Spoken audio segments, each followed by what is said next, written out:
Welcome back to Hometown TCG, ladies and gentlemen. My name is John. And I'm Josh. And today we are talking about Sir Boltyn, the one and only, our favorite guy. He's with us today. He is finally taller than me on this channel. And this is the first part of our series where we're going to preview and speculate on each of the heroes that have been released in Monarch in the upcoming meta. If you want to see more, remember to click that subscribe button, click like, share us with some friends. Let's talk about Mr. Boltyn. All right, so some initial thoughts.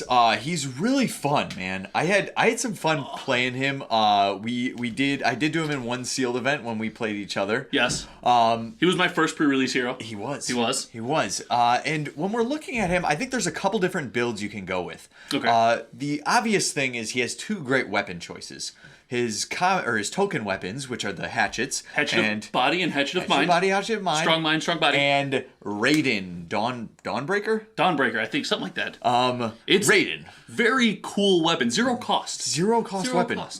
Kind of insane. Conditional weapon, though. Though we think the token one may be better. We think so. Now, just speculating, this takes us on two builds. And the one build path you can go is you can play Boltyn with a lot of automatic charge and kind of stand your ground until you're able to put together a Lumina Ascension and Spill Blood turn, where you're attacking with gigantic axes several times.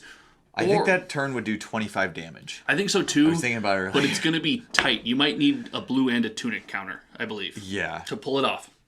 So you have that turn, or you have another optional build, which you brought up interestingly just a couple minutes ago. It kind of blew my mind, and that's the no-cost Boltyn build? Yeah, so with the Raiden, you could do it with, like, kind of normal style, but I was thinking, what if you do something where you just don't pitch it all?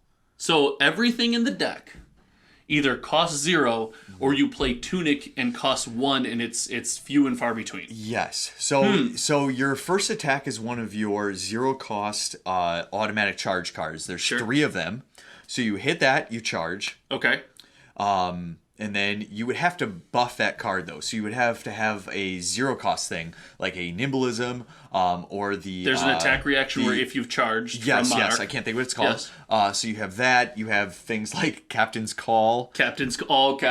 I'm all for the Captain's Call. I'm also against it, so I can stand like this. Yeah. So there's some more options, too. Okay. Just some little things you can do like that. And then... you follow that up with your sword attack. With Raiden. Okay, yeah. So that's and then like you can also include other things in there, like E-Strike. Enlightened Strikes, definitely, because you can give Enlightened Strike go again. You can do 7 damage go again there. So you have some things there. Lumina Ascension can make you attack twice with your sword. Yes. You can also do Twinning Blade. Twinning Blade into a second Raiden attack. So there are some things, and then maybe you could put in Razor Reflex for when you have your Tunic counters. Okay, so we think that there being... And I don't want to say that one is more conventional than the other, but let's say we have two builds. We've got your double axe build where you're trying to set up that big turn, and we have this build that's kind of a lot of pressure, very non-resource intensive. What do you think, as we close out our thoughts here on Boltyn, let's speculate. How do you think we're going to see him played in Blitz? How do you think we're going to see him played in Classic Constructed? And do you think he's going to be top tier? Real quick on all three. Wow. Yep. I think Blitz, you could see him similar to a Brute, like you were saying, this giant spill blood turns. Okay. Could be kind of insane because you could just end the game there. Yes. Get enough of a lead where it doesn't matter. Yeah. And Classic Constructed, I don't know. It could be the same thing, honestly. It could be the same. Classic Constructed is going to be interesting because if you can't pull off something huge, you do have opponents that can stand toe-to-toe with you. Classic Constructed, you could also, just because of the side deck, switch out your deck. So you may play both weapons and use them both against certain matchups. Yeah, hot swap out. I think he's strong. I think he's going to have a place in the meta. Okay. I don't know if he's the best. I'll put him as a tier 1.5 deck. Oh, don't do tier 1.5. It's tier 1 or tier 2.